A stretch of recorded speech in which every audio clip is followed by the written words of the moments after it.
میں نے ایک آدمی سے سنا، اس نے جابر سے ارشاد ربانی فلن ابرح الارض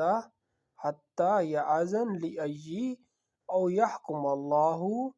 لی وہو خیر الحاکمین، اب میں اس زمین سے ہرگز نہ ہلوں گا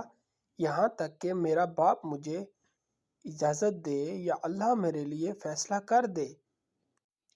اور وہ سب فیصلہ کرنے والوں سے بہتر ہے